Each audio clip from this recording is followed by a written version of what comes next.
Troy made the point that there was a real push from the Labor brand, federal and in Victoria, to make this Scott Morrison's lockdown.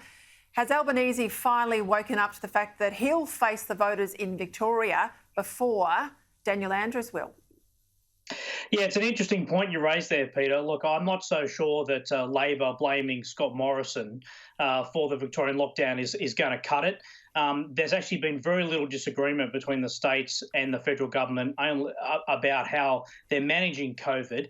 But clearly, this is a Victorian Labor government failure. This is a monumental bureaucratic and political blunder, Peter. I mean, I am absolutely staggered that Victoria is going into a fourth lockdown. You know, the toll on that state in terms of the economy, the social toll, the impact on schools is incredible. And, you know, the failures are just unbelievable. I mean, they don't have a proper contact tracing or tracking system in place yet. I mean, the QR system is not rolled out yet, the QR codes. People can't get properly vaccinated or tested. They show up, either the facilities are closed or they're overrun, and the delays go on for hours and hours. You know, there've been hotel quarantine failures. Even the hotline is overrun, and we're seeing the reports on our television tonight, Peter, that people are literally fleeing the state. I mean, it is a monumental political and bureaucratic blunder, the worst government's management of COVID anywhere in Australia, and the toll is enormous. And these are all failures that they should have got under control by now, Peter. You know, we've been dealing with COVID since the start of last year, and they still don't have QR codes rolled out. It is just extraordinary and staggering. And hundreds and millions of dollars, it's $1 billion a day for hotel quarantine. It's crazy.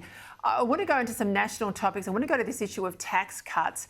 Mounting speculation that Labor will commit not to repeal the Morrison government's stage 3 tax cuts if they win the next election. These are the tax cuts for middle and high income earners. According to the Australian newspaper, your paper, Anthony Albanese says he won't dump the $130 billion package in a bid to slim down Labor's platform and remove his enemies at the next election. What do you make of this, Troy? Well, I think if that does indeed happen, and I'm not sure whether we can be 100% certain about that, that is the right decision to take because, you know, Labor voted for these third stage tax cuts. And you can't go to an election promising to take a legislated tax cut away from people. In other words, Labor would be promising to put up income taxes. Now, they may come up with an alternative plan, but people aren't going to get to that point. They'll just understand that they're taking away a legislated tax cut that they already voted for. So this would be the right thing for Labor to do, but there's going to be some internal debate and discussion about this because Labor still wants to go to the next election with some big spending ideas, and that means they're going to have to come up with some new revenue or some new taxation measures. So there's a little bit to run on this, but if Labor does make this decision, it's the right one. But Peter, it's just worth quickly pointing out that Anthony Albanese has criticised these third stage tax cuts, and so has Jim Chalmers, the Shadow Treasurer. So they're frankly all over the shop on this issue, but if they decide to stick with them, that's the right decision. Mm-hmm. Yeah, look, if they decide to stick with the quantum and want to play around with the eligibility for tax cuts, you know and I know, we both worked for MPs, incredibly hard to retrofit tax policy and change thresholds and all those sorts of things from opposition without the resources of Treasury modelling. So it'll be fascinating if that's where they go. Hey, 2 years today that Anthony Albanese has been the opposition leader. You've been critical of his leadership. You're not a lonesome soldier there. Many, many people have. How secure is his position?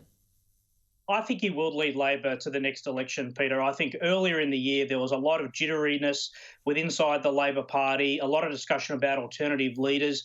Some MPs I spoke to thought that quite clearly there should be a change of leader, but no one is willing to put their hand up. So I think the party will go to the next election with him. But, you know, there's a lot of gloominess within Labor ranks about their prospects of winning the next election. A lot of people think making Anthony Albanese the leader was a mistake.